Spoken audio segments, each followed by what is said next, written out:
जो भी दोषी हो सबके खिलाफ कानूनी कार्रवाई करनी चाहिए। लेकिन आप समझते हो कि जो बीजेपी के लोग जिसमें शामिल हैं उनके खिलाफ कोई कार्रवाई होगी? नहीं होगी। एक ब्राह्मण लड़के ने ओबीसी समाज यानी लोधी समाज उनकी बेटी की हत्या की है। वहां जाके क्यों नहीं करे आप? वहां क्यों नहीं कहते कि जो अपराधी है इस अपराधी को कड़ी से कड़ी सजा होनी चाहिए? लेकिन वहां नहीं जाएंगे, यहां करेंगे। अंकिता बेटी किसी की भी हो, ब्राह्मण की हो, बेटी होती है सर। बेटी तो बेटी है, ब्राह्मण की हो, शूद्र की हो, आप किसी भी जाति की हो, किसी भी धर्म की हो, किसी भी जगह की हो, बेटी बेटी होती है, महिला महिला होती है। आप अडानी साहब को तो जानते? हम सभी जाने उसे। तो आखिर उनके पास ऐसी कौन सी जादू की छड़ी है कि अभी जो है वो दुनिया के तीसरे सबसे अमीर शख्स बन चुके हैं? उस जादू की छड़ी का नाम है मोदी, नरेंद्र दामोदर दास मोदी। प्रधानमंत्री नहीं, तुम्हारे लिए प्रधानमंत्री होंगे, उसके लिए तो वो मेरा काय के प्रधानमंत्री है। वो जो व्यक्ति देश को लूट रहा है और प्रधानमंत्री देश को लुटवा रहा है, एक व्यक्ति की झोली में डाल रहा है, तुम खुश हो सकते हो, मैं खुश नहीं हूं। दोस्तों नमस्कार, मैं हूं आपका दोस्त जाहिद। आप देख रहे हैं डेली न्यूज़। इस वक्त हमारे साथ मौजूद है सुप्रीम कोर्ट के वरिष्ठ वकील भानु प्रताप सर। इनसे जुड़ेंगे और जानने की कोशिश करेंगे कि जिस तरीके से आपने देखा होगा कि झारखंड के अंदर जो अंकिता का मामला सामने आया है उसमें जो है कई तरीके से जो है पूरे जो भाजपा के नेता हैं वो माहौल बनाने की कोशिश कर रहे हैं। तो मेरे साथ यहाँ पे भानु प्रताप सर है। सर, आप झारखंड में जो मामला हुआ अंकिता का वो आपने देखा होगा, तो उसको आप किस तरीके से देखते हैं? नहीं, देखिए इसमें कोई शक नहीं है कि किसी के साथ भी अन्याय हो, किसी भी जाति या धर्म का हो, कहीं का भी हो, वो अन्याय, वो अपराध, वो अत्याचार, और ये तो कत्ल वाला मामला है, इतना जघन्य अपराध अगर होता है तो जो भी दोषी है, इन्वेस्टिगेशन पूरी ईमानदारी के साथ में होनी चाहिए, पूरी डेप्थ में होनी चाहिए, गहराई तक जाके इन्वेस्टिगेशन हो ताकि सच बाहर आ सके। इन्वेस्टिगेशन का मतलब ही यह है खोज किसकी? सच की। किस तरह के सच की? कि जो अपराध हुआ है उसकी सच्चाई क्या है, उसकी खोज होनी चाहिए। इन्वेस्टिगेशन प्रॉपर तरीके से हो के सच सामने आए, और जो भी कोई अपराधी हो, एक हो या उसके साथ में और कोई भी हो, सबको कानून के अनुसार कड़ी से कड़ी सजा मिलनी चाहिए। सर क्या नाम है, ये जो भाजपा के नेता हैं वो ये कह रहे हैं कि ये जो है प्यार जो है वो एक तरफा प्यार था, लड़की मानने को तैयार नहीं थी, इस वजह से जो है उसके ऊपर पेट्रोल डाल करके उसे मार डाला। लेकिन जो भाजपा के नेता हैं वो वहाँ पे पहुँच रहे हैं, नारे भी लगाए जा रहे हैं। कुछ हिंदू संगठन हैं वो वहाँ पे जो है क्या नाम है, जिस तरीके से पंचायत वगैरह तो उस तरीके से लोग इकट्ठे हो रहे हैं, विवादित जो है जो शब्द हैं वो भी कहे जा रहे हैं, पूरे माहौल को खराब करने की कोशिश। उसको किस तरीके से देखते हैं? देखिए, आप समझ नहीं रहे हैं। आप एक बहुत सिंपल सा है, महाराष्ट्र में उन्होंने सरकार गिरा दी, जिस तरह से गिराई, ईडी का इस्तेमाल का हर कोई जानता है, पैसे का इस्तेमाल कैसे हो। अब उनका टारगेट बिहार में चूक गए। बिहार में नीतीश जी ने और तेजस्वी यादव ने, दोनों ने जो है उनको धत्ता बता दी, उनको कर दिया, ठिकाने लगा दिया और अपनी सरकार बना ली दोनों ने मिलके। अब उनका निशाना जो है वो झारखंड है। तो झारखंड में हेमंत सोरेन की सरकार को गिराना उनका लक्ष्य है, और उसी के लिए जितने भी इसके बीजेपी के सारे भांड हैं उन सबको इकट्ठा करके वहां पर भेजा गया है, और ये माहौल उसी लिए बनाया जा रहा। अगर ये वाकई में किसी के साथ में अन्याय, अत्याचार होता है, अपराध होता है, तो ये जहां भी होता है वहां क्यों नहीं जाते हैं? इसी ब्राह्मण, ये जिसके लिए गए हैं, यहां भी ब्राह्मण की लड़की बताई जा रही है अंकिता। बेटी किसी की भी हो, ब्राह्मण की हो, बेटी होती है सर। बेटी तो बेटी है, ब्राह्मण की हो, शूद्र की हो, आप किसी भी जाति की हो, किसी भी धर्म की हो, किसी भी जगह की हो, बेटी बेटी होती है, महिला महिला होती है। तो उसके साथ में, लेकिन बात ये इसलिए है कि आप यहां हल्ला मचा रहे हो, आपकी सरकार वहां पे है मध्य प्रदेश में, और मध्य प्रदेश में एक ब्राह्मण लड़के ने ओबीसी समाज यानी लोधी समाज, लोधी जाति की, एलआर जी ने बोलते हैं, लोध राजपूत, उनकी बेटी की हत्या की है। वहां जाके क्यों नहीं करे आप? वहां क्यों नहीं कहते कि जो अपराधी है इस अपराधी को कड़ी से कड़ी सजा होनी चाहिए? लेकिन वहां नहीं जाएंगे, यहां करेंगे। बिल्किस बानो के लिए क्यों नहीं करते? क्योंकि बिल्किस बानो मुसलमान है, गरीब है, और वो जो छोड़े गए हैं वो सारे के सारे ब्राह्मण हैं, इसलिए बिल्किस बानो के साथ खड़े नहीं होंगे, बिल्किस बानो के लिए आवाज नहीं उठाएंगे।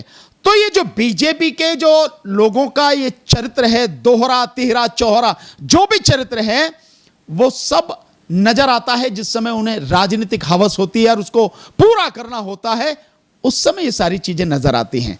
अब हेमंत सोरेन की सरकार को गिराना है झारखंड में, और उसको गिराकर अपनी सरकार बनानी है ताकि 2024 के जो लक्ष्य हैं उसको निश्चित किया जा सके। कपिल मिश्रा जो झारखंड पहुंचा है वो अंकिता घर पे, उसको आप किस नजरिए से देखते हैं? नहीं, मैं उसे किस नजरिए से देखूं, बहुत सीधा सा है कि भाई ये जितने भी हैं, कोई भी हो, किसी एक के नाम की बात नहीं है।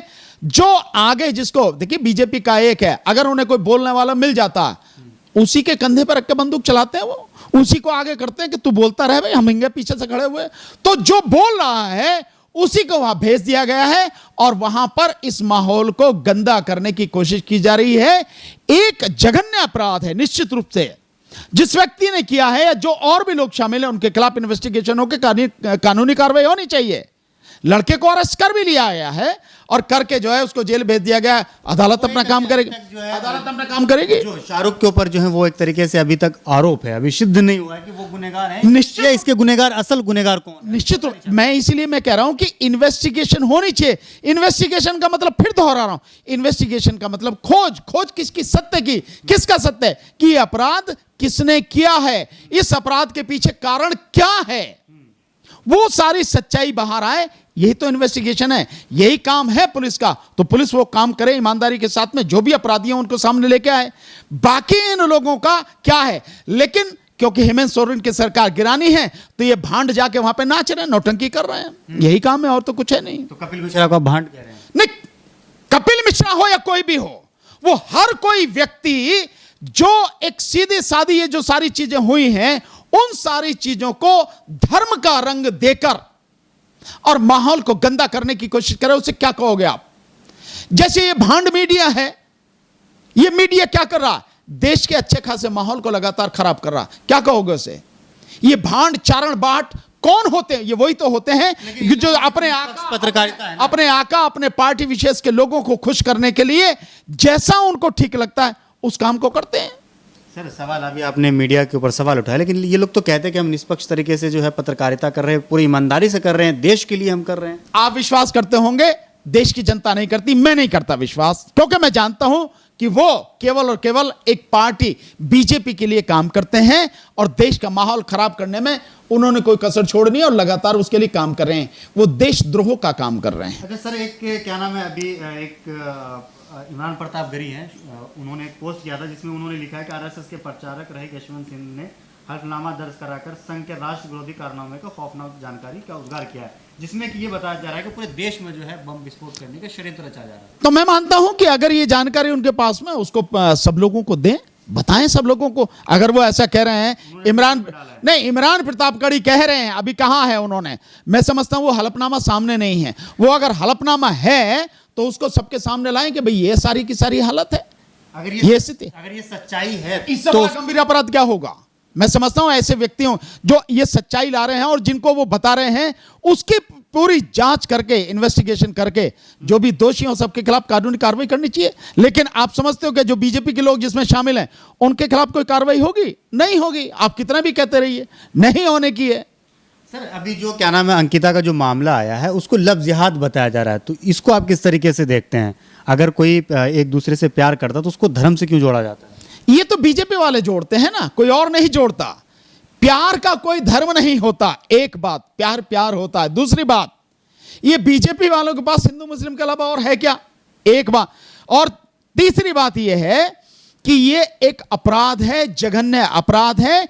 इसकी प्रॉपर इन्वेस्टिगेशन होकर जो भी अपराधी हैं उनके खिलाफ कानून के सम्मत कड़ी से कड़ी कार्रवाई की जानी चाहिए। बहुत सिंपल सा है। सर, एक आखिरी सवाल आपसे लेना चाहेंगे कि आप अडानी साहब को तो जानते होंगे? हम सभी जाने हैं उसे। तो आखिर उनके पास ऐसी कौन सी जादू की छड़ी है कि अभी जो है वो दुनिया के तीसरे सबसे अमीर शख्स बन चुके हैं? उस जादू की छड़ी का नाम है मोदी, नरेंद्र दामोदर दास मोदी।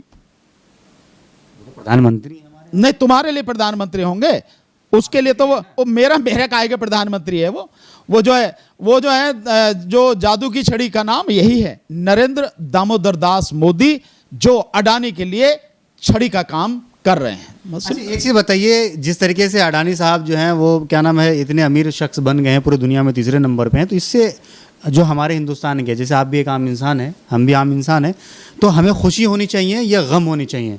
अगर खुशी होनी चाहिए तो क्यों, गम होनी चाहिए तो क्यों?